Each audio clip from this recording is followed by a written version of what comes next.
Trigger warning. I have not watched the Olympics at all. I'm sorry. I know I do have lots of admiration and kudos for all the incredible athletes, but you will not get me to watch it. However, there is one thing, and I don't know how, but there is still one thing that made it through to me. And that's this one post from Simone Biles, in which she says, "Stop asking what's next. Let us soak up the moment we worked our whole life for." And I'm gonna repeat that one. Stop asking what's next. Let us soak up the moment we've worked our whole life for. And this is what we will be diving into today. If you don't know yet, hi, I'm Josi and I'm a former senior finance professional turned mindset coach back over 3 years ago after burnout, after going through divorce and redundancy. Getting out of this shit show required a huge amount of self-trust because I started back up from ground zero. But since then, I coached and worked with dozens of people across the globe, published a book called And There She Goes Her Way, which helps you to step into your best self. And I also started this very podcast, which is now already 35 episodes strong. I can't believe it myself. And I consider all of these, the book, the pod, the YouTube channel, my gold medals, but also my coaching qualification, of course, and certification, my diploma in higher education, my previous experience in finance, masterclasses I've done, offers, like you get the gist. But now that what I've noticed in almost all of my clients or also fellow entrepreneurs, also by myself, by the way, is that we struggle with a done next mentality, meaning we accomplish something and take exactly zero time to celebrate that moment, reflect on it, nor bask in it. All it gets is a simple, cool, that's done, and a quick tick on our to-do list, and we are already on to the next thing. So it's literally like done next kind of mentality.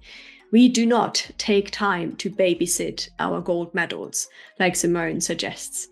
We do need to make time for that, because this is why it's a problem. Not taking time to celebrate your wins can have serious consequences, particularly for women in business who already struggle with self-doubt and imposter syndrome. So when you don't acknowledge your accomplishments, it's so easy to overlook the progress you've made. And this can then lead into a cycle where you constantly focus on what you haven't achieved yet, which will fuel those feelings of inadequacy or like you're not good enough even more. Why? Well, because by rushing through your accomplishments, like by this done next mentality, that actually do deserve a standing ovation. Just want to say that you're amazing if you're out there and doing the thing. But by not doing that, by not celebrating, you deny yourself the opportunity to internalize your own success. And this lack of recognition can make it harder to see yourself as competent, which in turn then just increases the self-doubt. So over time, this can then also contribute to imposter syndrome to get worse.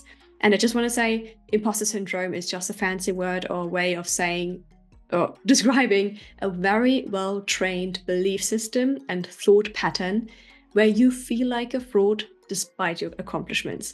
And instead, you might believe that your successes are due to luck or support from others alone rather than your skills and your hard work. In fact, a study conducted by the International Journal of Behavioral Science found that nearly 70% of people experience imposter syndrome at some point in their lives. This is particularly prevalent among high-achieving individuals who don't take time to recognize their accomplishments. So what do we need to do to counteract these feelings? Well, as Simone suggests, we babysit our medals to reinforce a more positive self-image and grow our confidence and self-trust by taking the time to literally celebrate our victories, no matter how small, is crucial for your personal and your professional growth. And as a mindset coach, I believe that recognizing and celebrating wins is truly essential for building the confidence, maintaining motivation, fostering a positive mindset, but to also keep on going. I've seen it countless of times in my clients who first didn't believe at all that they can do hard things or that they can achieve anything or have already achieved anything until they sat down and truly reflected on their achievements and continued to add on to them. And that's when they sent me messages all of a sudden saying, I know I can do hard things, or I feel so much more confident in myself. And This is how they build up the self-trust again to reach for goals they thought were out of reach, like the absolute dream job, like starting that side hustle, like starting a blog and writing and sharing what they are passionate about, no matter what anyone else thinks. When you take a moment to acknowledge your accomplishments, you really reinforce your own capabilities and strengths. And this affirmation helps to then combat that negative self-talk of I'm a fraud, or I can't, or I don't know enough. And it builds a more resilient self-image. So by celebrating, you remind yourself that you are capable and you are deserving of success, which is a powerful antidote to self-doubt.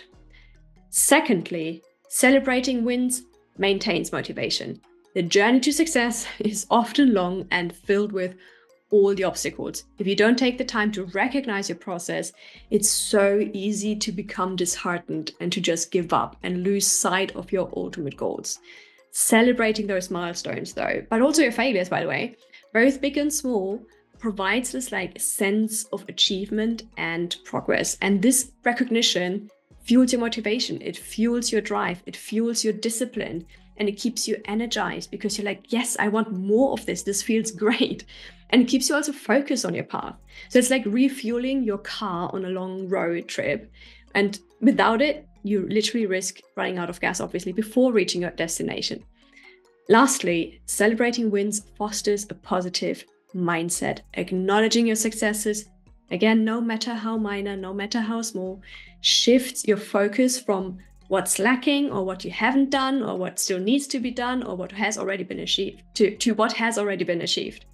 And this shift in perspective cultivates then gratitude and positivity, not toxic positivity, but the good kind of positivity, which are essential for a healthy and productive mindset.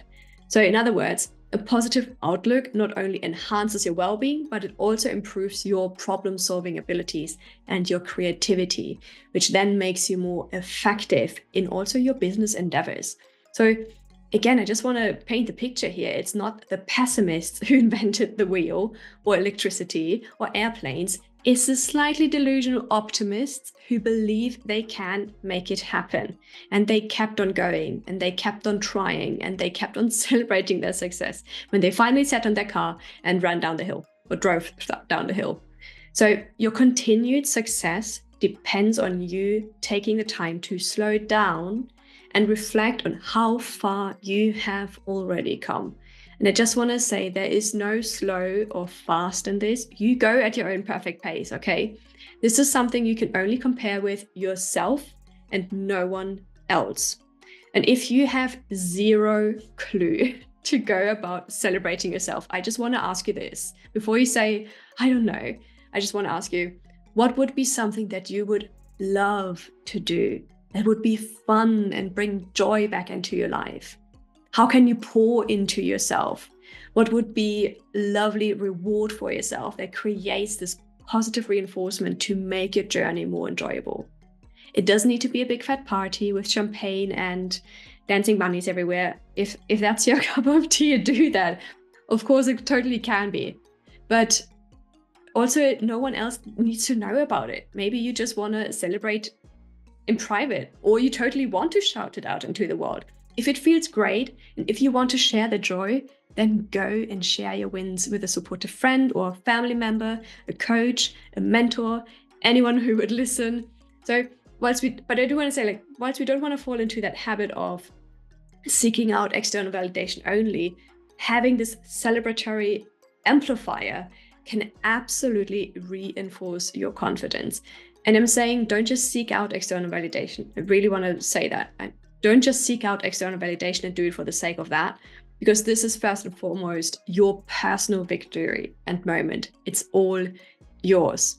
So one thing I sometimes also challenge my clients to do, and that I did myself, is to have a victory journal in which you just log your successes and your messages or feedback that you receive from others, like your clients or your colleagues, or any social proof or messages that you get if someone really loved your content or podcast episode.